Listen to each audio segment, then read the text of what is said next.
Saludos amigos televidentes, con ustedes una nueva entrega de Consulta Participativa. Sí amigos, este programa que preparamos con mucho entusiasmo, con la esperanza siempre de que el contenido seleccionado para someter a su consideración resulte de su interés, resulte algo positivo para todos ustedes amigos televidentes que nos sintonizan.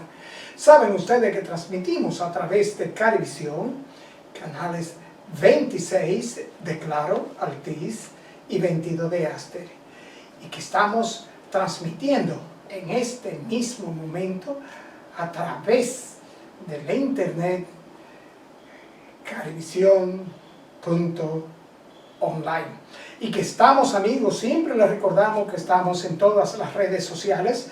Estamos en nuestra página de YouTube, Consulta Participativa, a la que le pedimos que vayan a YouTube, Consulta Participativa, le den a la campanita y se suscriban a nuestro canal para que reciban el contenido de Consulta Participativa de manera directa y especial.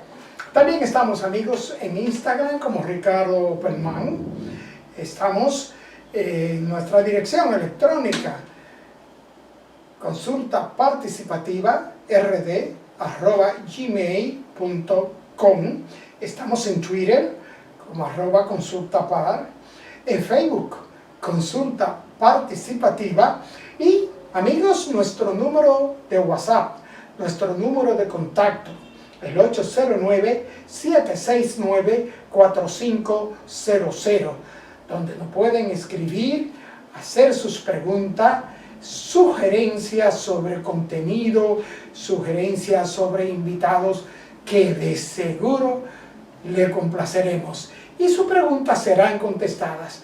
Nosotros amigos vamos a una pequeña pausa y retornamos de inmediato con nuestros comentarios.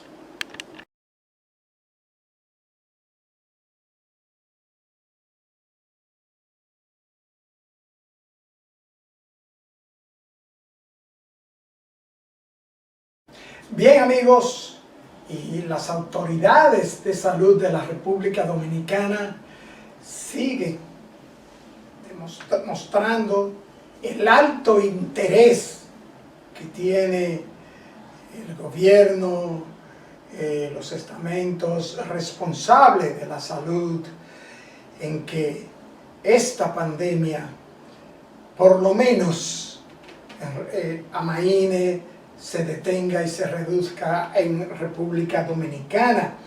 La noticia buena es que ayer sábado comenzaron a ser vacunados los adolescentes de 13 años hasta 18 años, 13 años en adelante.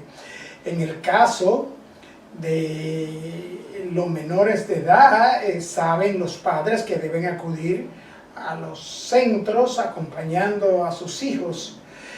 Y esta vacunación, esta primera dosis que se va a inocular a menores de edad, tiene que ser con el consentimiento de los padres y tiene que ser informado previamente. La madre, el padre o el tutor legal debe aceptar que sea inoculado el menor de edad con la primera dosis de la vacuna contra el COVID-19.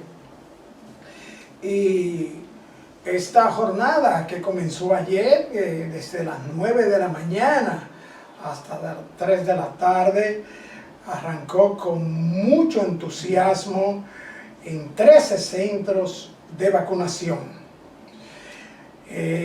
Recordarle, insistir en que si eres menor de 18 años, tienes que acudir acompañado de tu padre, de tu madre o de quien te representa como tu tutor de manera legal. De lo contrario, no será vacunado. Esto insistimos porque sabemos que hay jóvenes, ya aquí un joven de 16, 17 años, pues, hasta hay jóvenes con muchas responsabilidades, pero tienen que necesariamente acudir acompañado papá, mamá o tutor legal.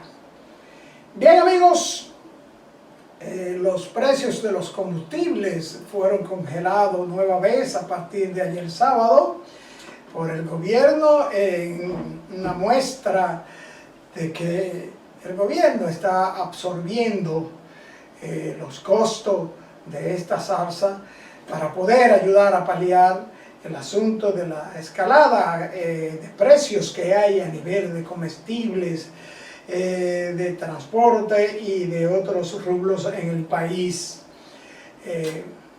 No sé hasta cuándo podrá el Estado seguir absorbiendo esto.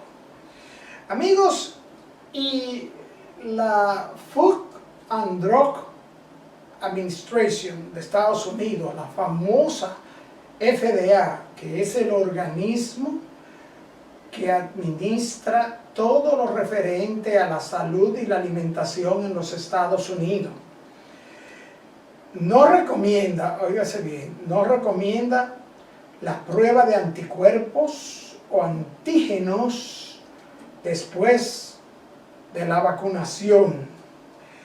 Y nos preguntábamos a qué se debe esto. Hicimos indagaciones y nos han informado que esto se debe a que personas que han sido vacunadas y han sido inoculadas, ejemplo, con la vacuna china Sinovac de Coronavac, que esta consiste en la inyección del virus del COVID-19 atenuado, según expertos y profesionales de la salud, si eres vacunado con la Sinovac, si te haces los antígenos, vas a dar positivo. Y esto, pues, uno pensándolo, tiene sentido. Si te inoculan el virus en una vacuna y te hacen una prueba de antígeno por sospecha de contagio del COVID, es casi seguro que dé positivo. A propósito de esto, un matrimonio amigo asistió a un laboratorio con una prescripción médica para hacerse el PCR, ya que uno de los dos de la pareja tuvo síntomas, tenía síntomas de dolores de cabeza ligero, ligera fiebre, tupición y dolor en el cuerpo. Y esta pareja asistió al médico, el médico inmediatamente recetó, indicó una prueba de coronavirus. Pero al llegar al laboratorio a tomarse la muestra, en el laboratorio le exigieron que tenían que hacerse primero la prueba de antígenos. Los antígenos es una prueba que cuesta unos 1.500, 1.600 pesos que no cubren los seguros. Entonces, si te exigen la prueba de antígeno, hacerte el PCR, y en el caso de este matrimonio, que ambos estaban vacunados hacía más de 45 días con la segunda dosis, pues uno de la pareja dio positivo en los antígenos. Entonces, a hacerle el PCR, en el laboratorio indicaron que el seguro no cubría esa prueba porque había dado positivo en los antígenos. Por suerte, nos cuenta esta pareja amiga, que ellos, se hicieron su PCR, ambos, la pareja dio positivo también en el PCR, pero luego de hacerse las pruebas fueron a su seguro a reclamar el hecho de que le cobraran 4.300 pesos por el PCR, Y el seguro, amigos, le reembolsó su dinero diciendo que había sido un cobro irregular. Y saludamos la decisión del seguro y felicitamos al seguro, y lo vamos a decir, es el seguro Senasa, que está siendo dirigido por el doctor Santiago Jacín, y quien ha demostrado que está trabajando por y para la salud del pueblo dominicano y de sus afiliados. Felicitamos la decisión del Senasa de devolver a esta pareja el precio que le había cobrado este laboratorio por el PCR. Bien, amigos televidentes, nosotros vamos a una pequeña pausa y retornamos con la repetición de la interesantísima entrevista al doctor Domingo Cruz, quien es presidente de la Sociedad Dominicana de Proctología. Y en esta entrevista el doctor explica in extenso todo lo que tiene que ver con las patologías que afectan colon, recto y ano. Nosotros vamos a una pequeña pausa y retornamos con nuestro invitado, doctor Domingo Cruz.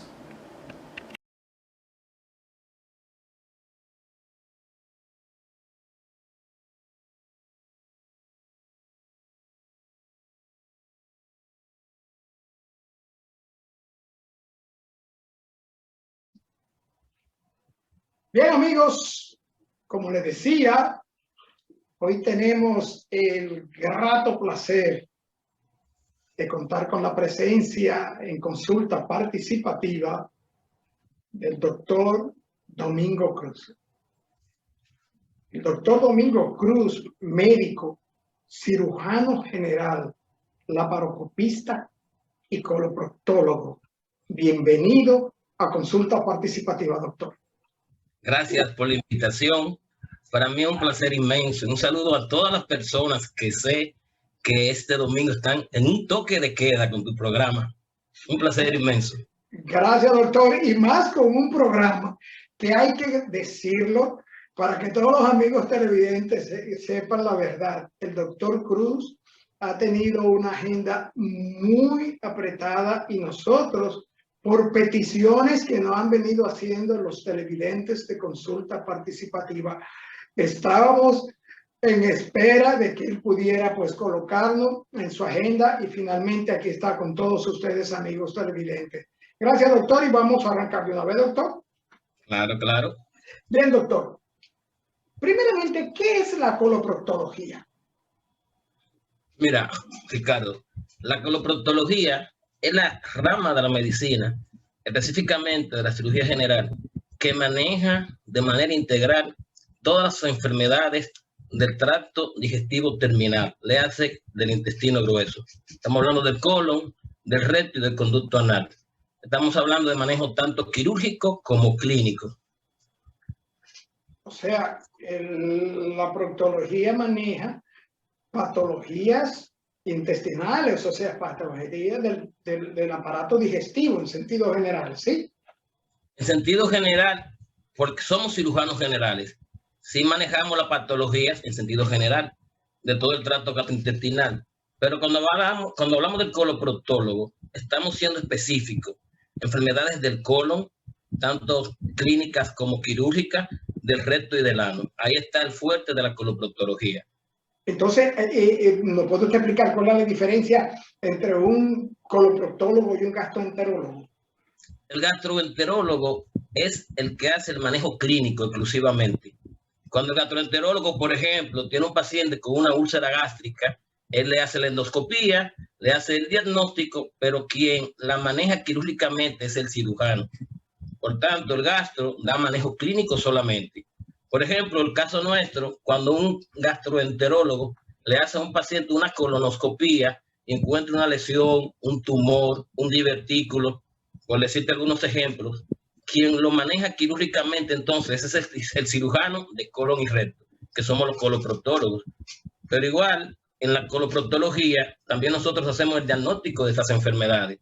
Por eso te digo que el coloproctólogo le da un manejo integral a las patologías de colon, recto y ano. Ok, exacto. O sea, vamos a decir en un argot más popular, el que hace las reparaciones de las patologías que el gastroenterólogo detecta a nivel colorectal es el coloproctólogo. Así es, así es. O sea que, así es, Ricardo, así es. Es la gran responsabilidad, doctor, dado que son hartas conocidas las afecciones del colon, del recto y del ano. Y tenemos, doctor, una cantidad de inquietudes y de preguntas que vamos a comenzar de nuevo inmediatamente. Las patologías que manejan ustedes es una amplia gama de patologías. ¿Cuáles son estas patologías y cuáles son las que más en la República Dominicana ustedes tratan? Tendríamos que hacerlas en diferentes categorías. Por ejemplo, tenemos la parte de manifestaciones clínicas como el estreñimiento, que es un síndrome. Tenemos enfermedades inflamatorias como la enfermedad de Crohn, que cada día es más común. La enfermedad inflamatoria intestinal como un abanico abierto. Tenemos la patología propia del colon, el cáncer de colon, la enfermedad diverticular, por citarte algunos ejemplos.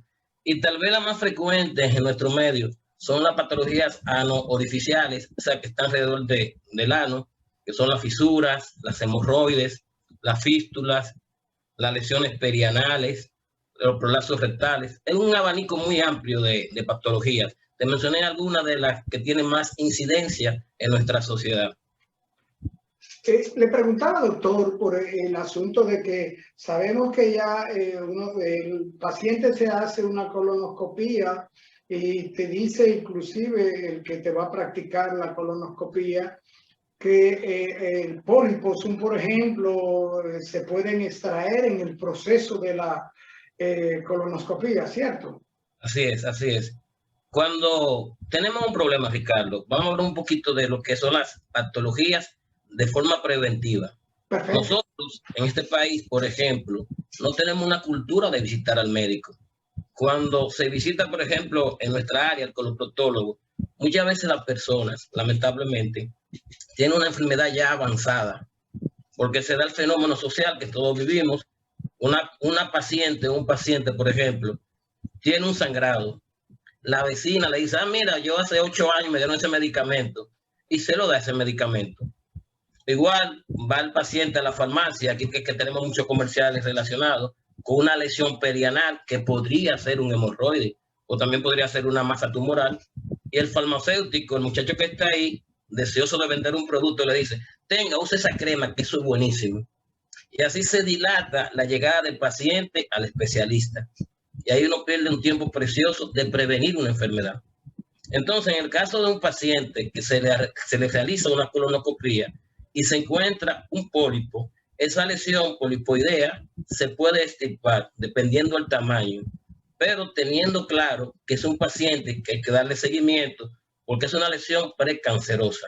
Los pólipos, en un 75-80%, se podría convertir en cáncer dependiendo del tipo de células y el tipo de pólipo que se encuentra en el estudio. Por tanto, un paciente que se le diagnostica una lesión polipoidea en colon y se le hace la resección vía colonoscópica, es un paciente de seguimiento.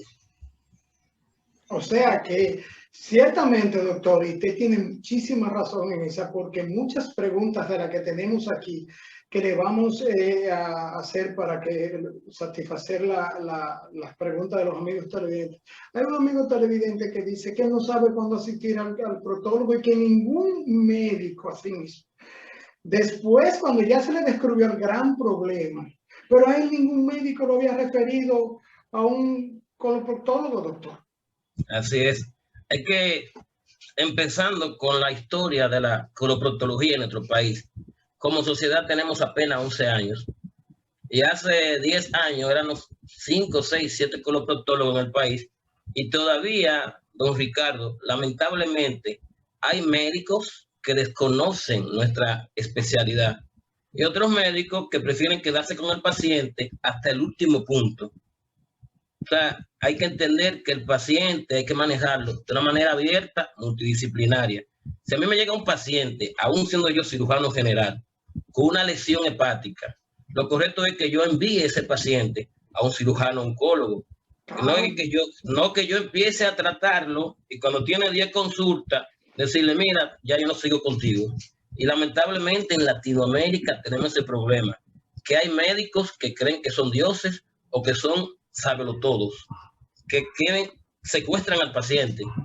Y esa es la palabra, doctor.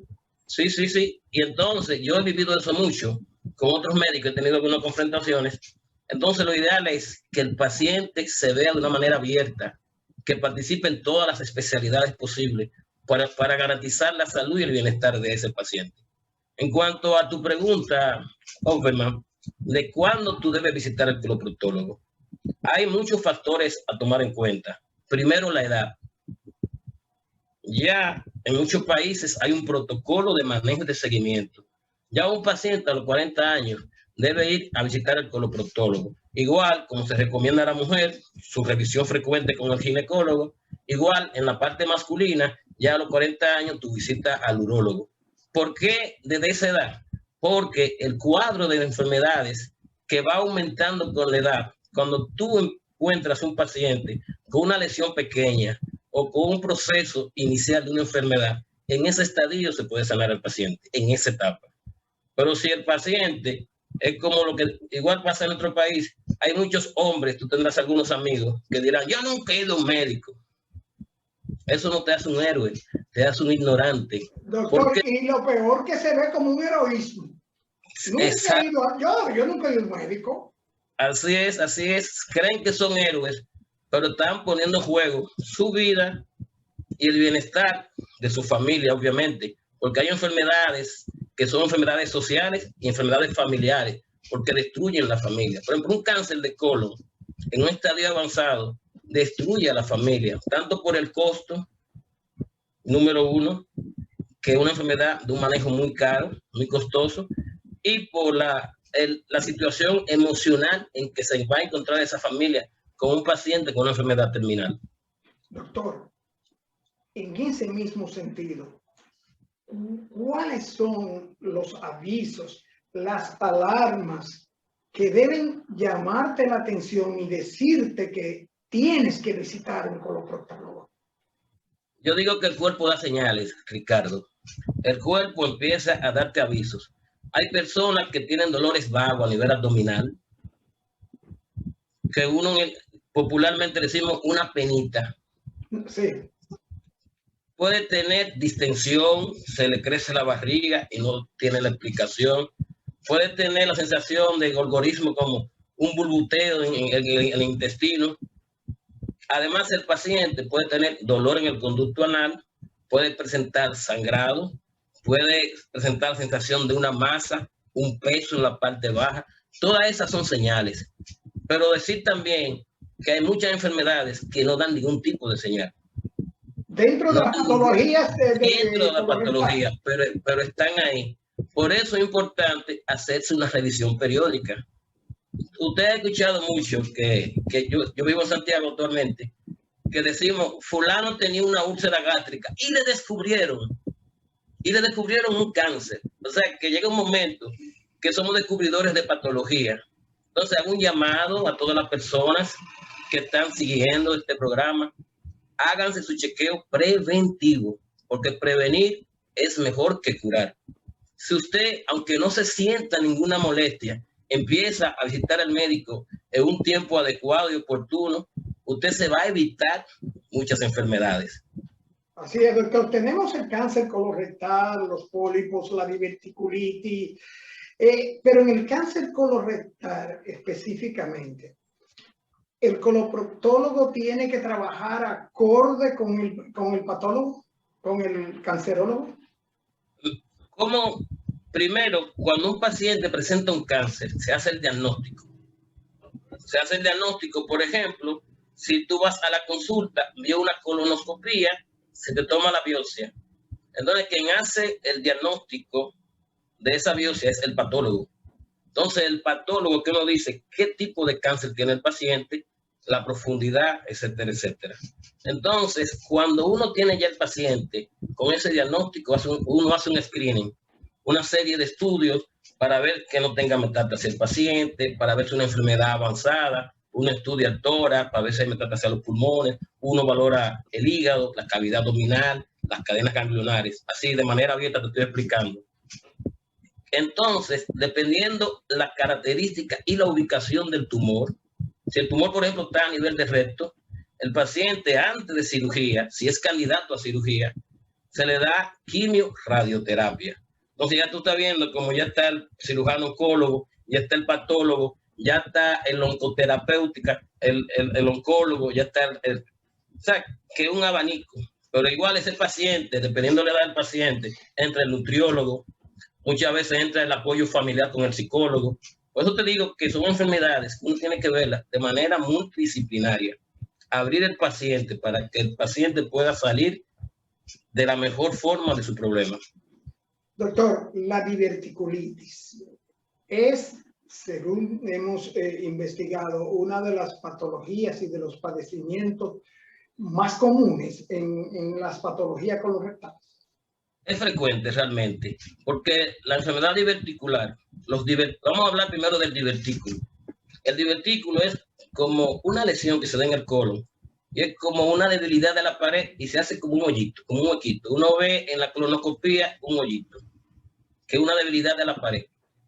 Entonces, se ha demostrado que el divertículo de manera general es un hallazgo casual cuando se hace un estudio al paciente. O sea, cualquier persona después de los 50 años puede tener divertículos en su colon, más no la enfermedad diverticular.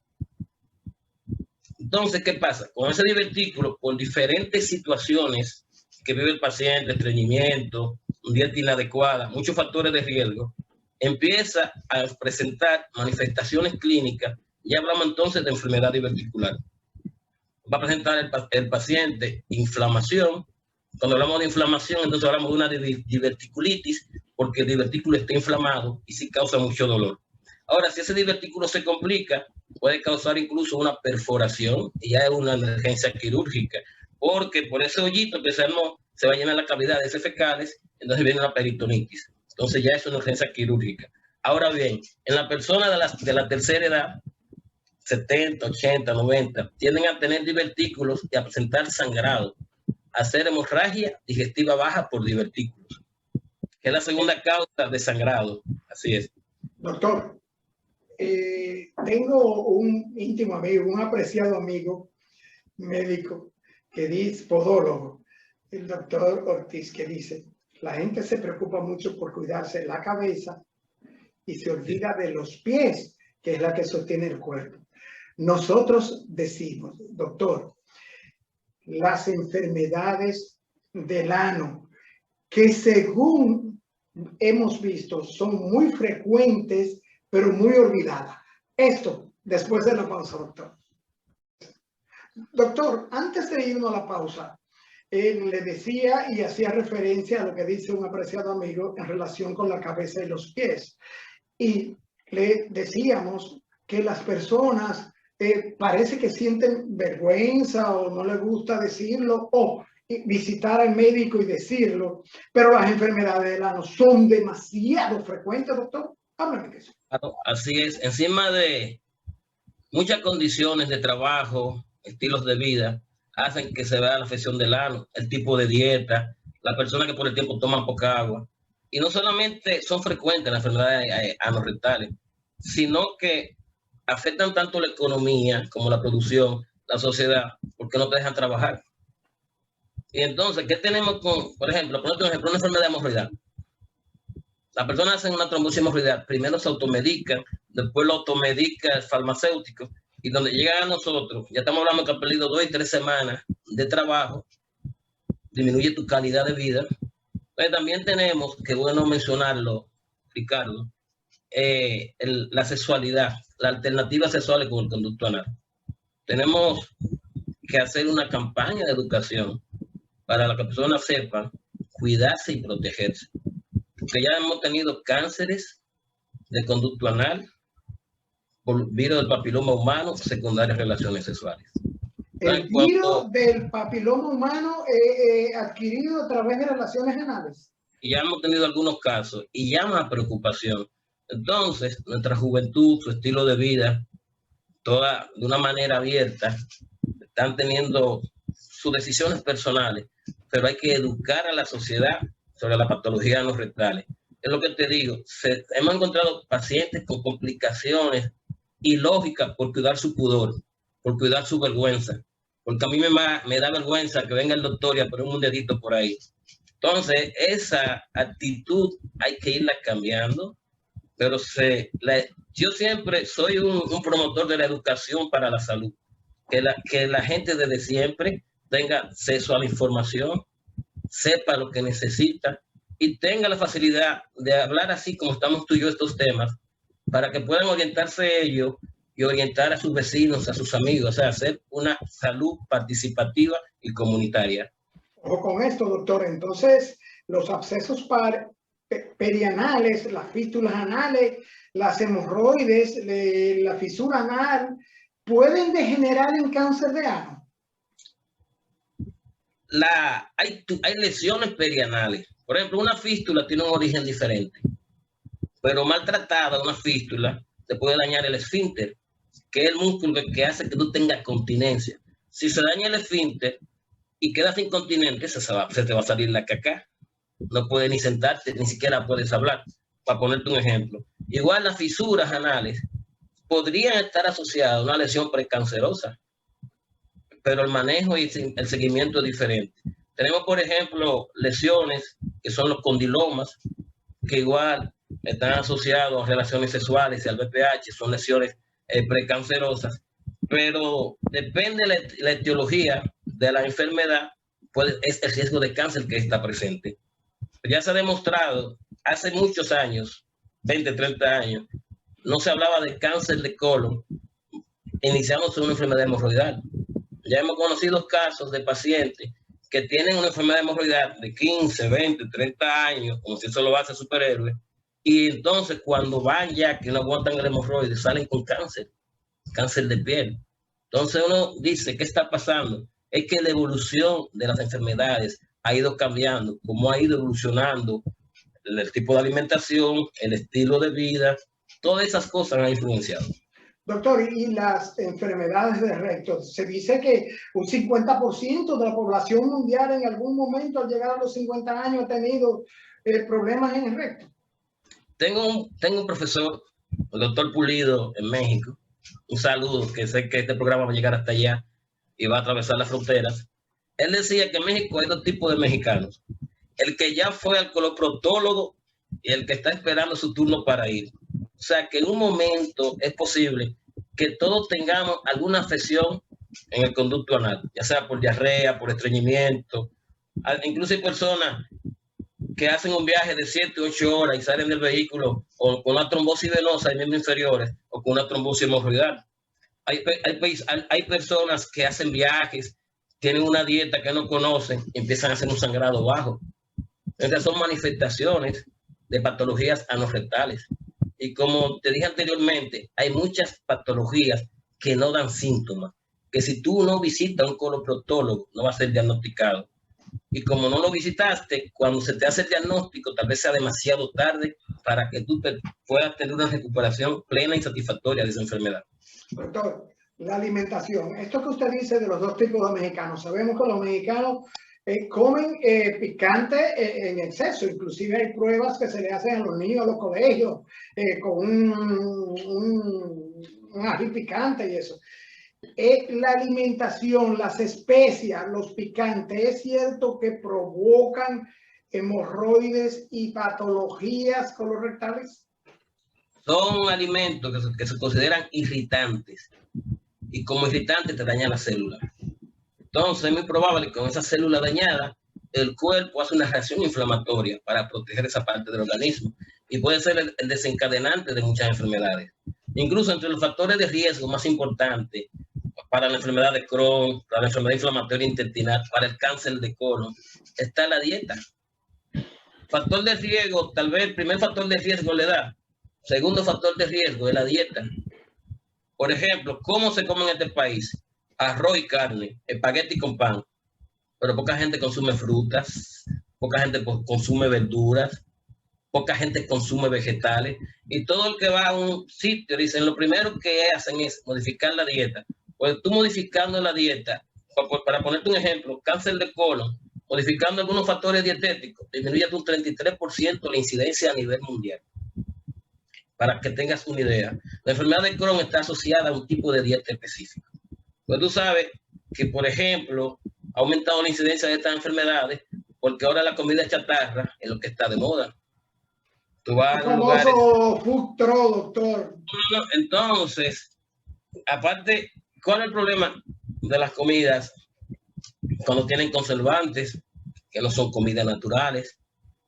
Lugares de carne, de comida rápida, las carnes duran meses a veces congeladas, y así muchos factores que uno podría enfocar en ese sentido. Entonces, sí, la dieta es uno de los factores de riesgo más importantes si es mal utilizada para causar enfermedades y si es bien utilizada para prevenir muchas enfermedades. Doctor, usted mencionó ligeramente la enfermedad de Crohn y realmente nosotros en nuestras investigaciones nos sorprendimos, doctor, de que esta patología que según se dice no tiene cura, puede degenerar en cáncer, puede causar la muerte, pero se ha proliferado últimamente mucho. ¿A qué se debe realmente? ¿A las patologías inflamatorias del colon rectal? Mira, cuando hablamos de patologías inflamatorias, obviamente entendemos, son las que causan inflamación de todo el intestino. Entonces, la enfermedad de Crohn tiene una característica. Primero, no sabemos la causa. Se cree que es un factor autoinmune, que las células inmunológicas del organismo atacan las células normales.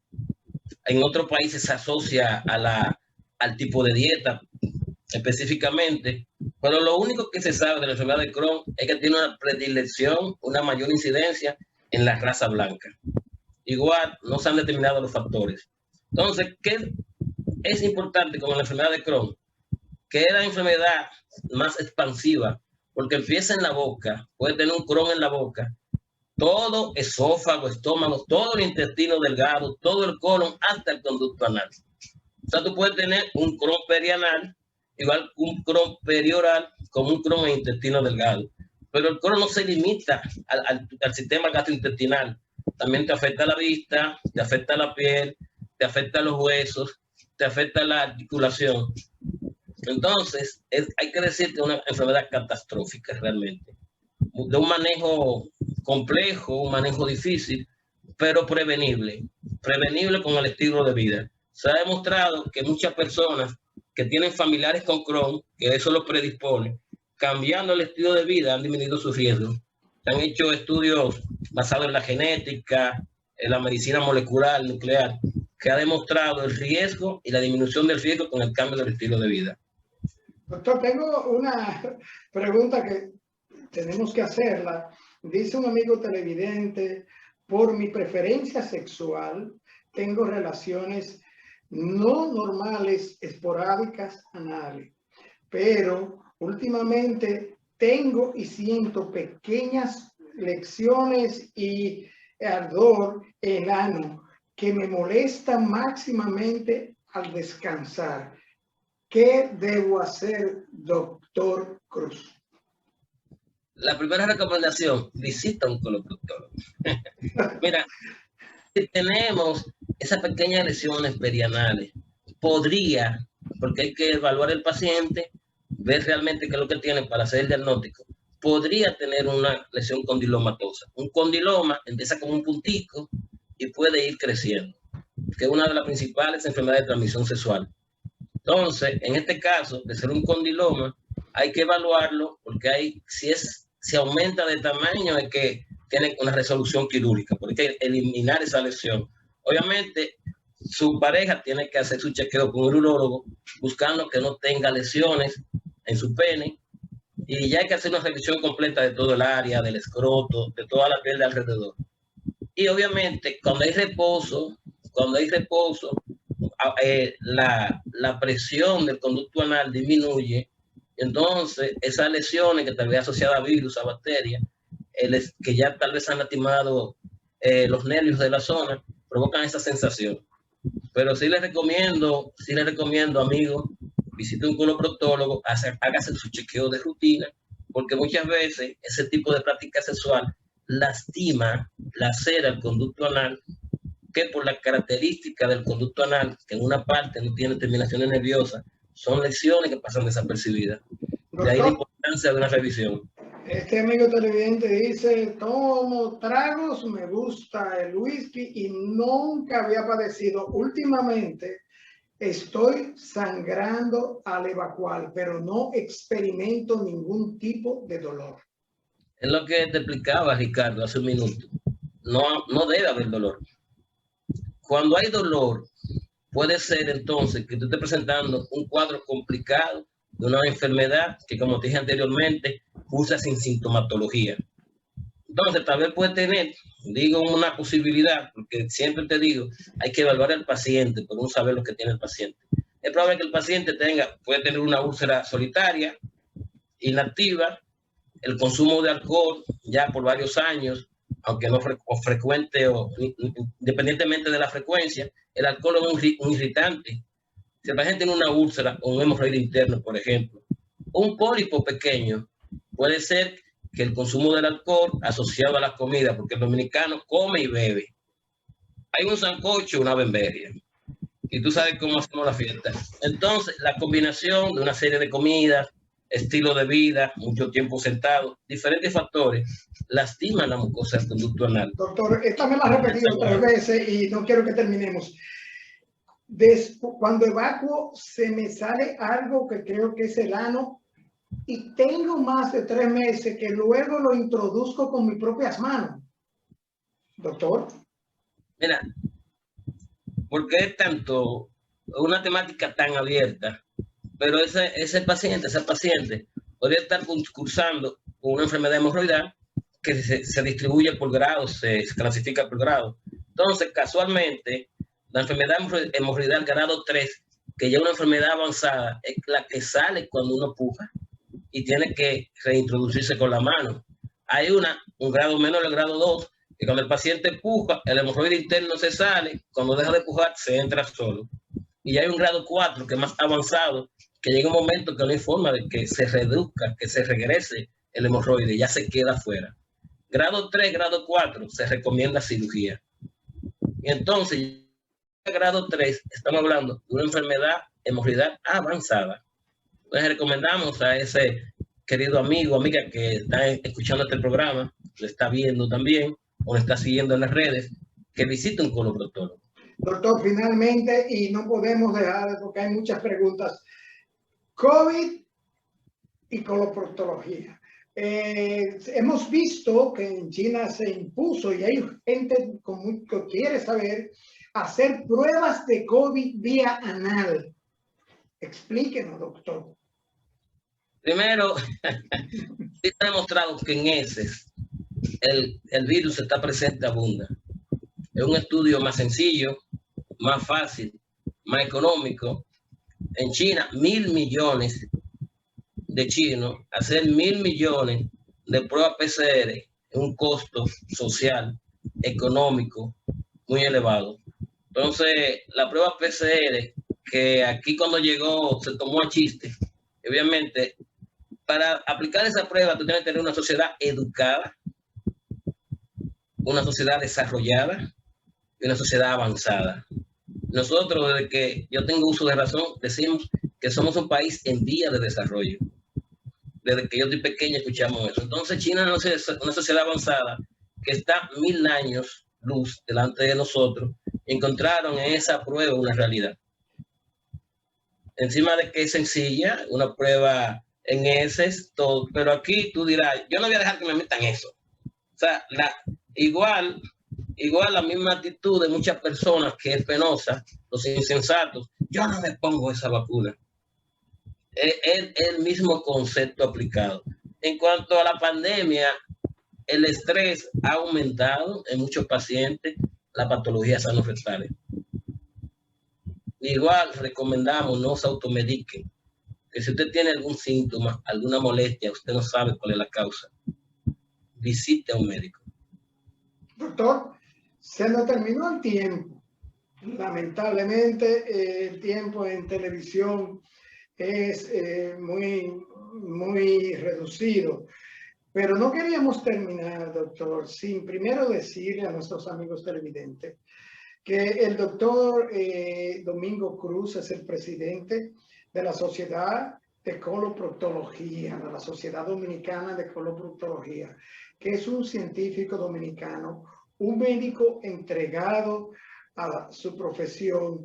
Y en Santiago lo quieren como si fuera un padre, porque tengo muchos santiagueros y santiagueras que me han hecho referencia a usted, doctor Domingo Cruz.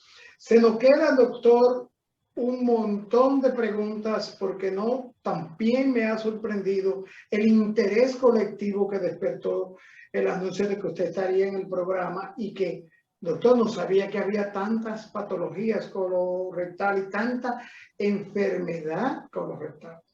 Así es. Muchas. No tocamos, por ejemplo, la parte parasitaria, no tocamos la enfermedad de transmisión sexual per se, solamente le dimos pinceladas. Así mismo, doctor. Pero vamos a comprometerlo públicamente para una segunda entrega, doctor.